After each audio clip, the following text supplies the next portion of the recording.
Actually, I do have a passport. Kusano, renamed Yoshinofuji, insists to the press, which is not the same as saying it was in date for the London tour. I actually hurt my right ankle and calf in training 2 days before, and felt I'd be a burden if I went there to do nothing. I could barely walk at first, and was not even able to foot slide until Tuesday this week. I don't yet know if I'll be appearing in the November meet. And yet I'm reading all this nonsense online about how I've let the side down and how I should be punished. So please report the truth today. Social media is a scary place.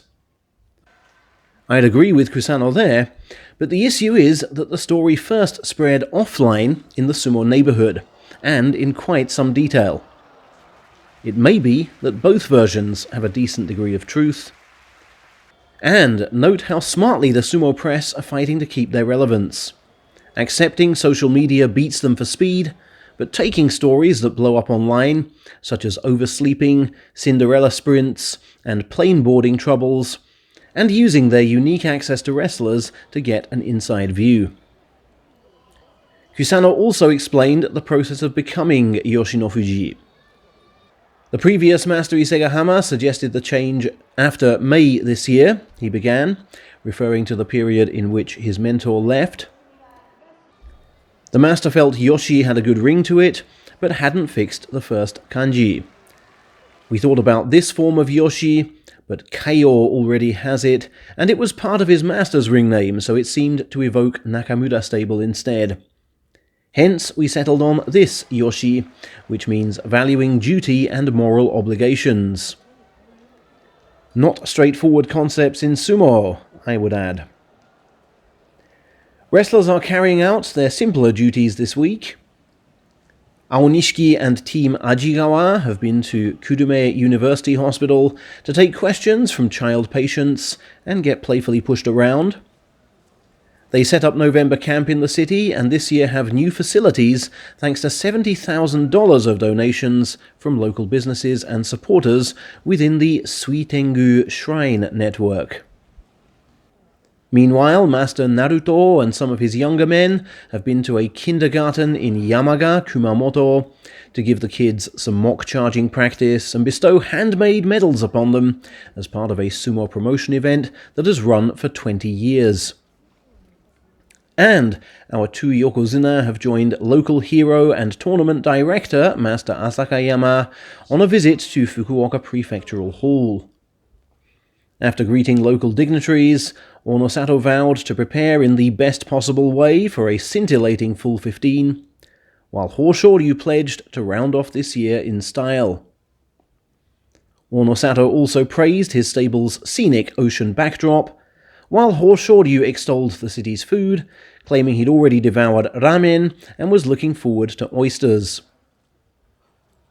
Meanwhile, Shikoroyama Stable has expressed public thanks to Japan Rugby for lending their training complex.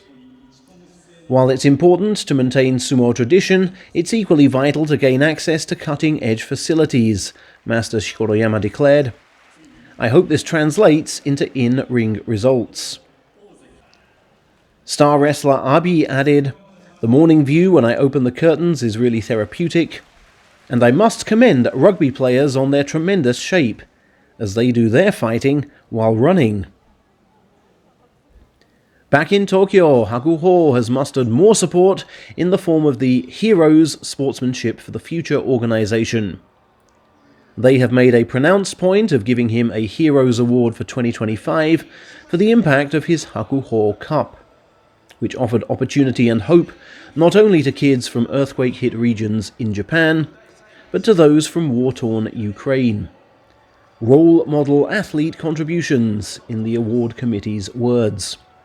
He will pick up his gong in December, it seems. Finally, a succession of Oitekaze stable men have been paying tribute to Endo, whose retirement will be officially announced in the coming days. "An unbelievable presence," Tobizaru said.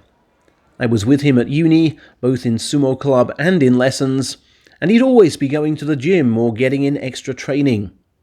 He was a beast, I tell you. His leading by example spurred me on no end.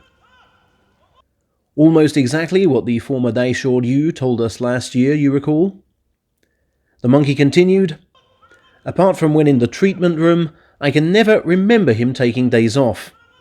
And when someone like him has to call it quits, you realize that day comes to us all, and nothing lasts forever. He's a legend, pure and simple."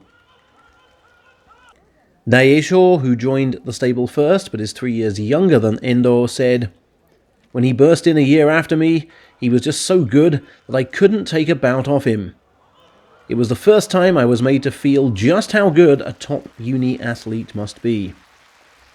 And the fact he took a mere 2 meets to make Division 2, something I'd always assumed took years, simply knocked me for 6.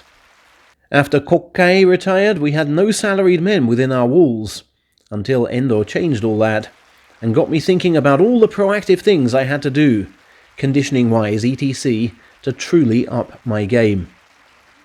Training with him taught me the most, especially about breaking down tasks. Beating him first involved working out how to get in more blows, then how to attack him more. It's no exaggeration to say that the whole stable's level improved once Endo came striding in. More on this story once the man himself speaks out.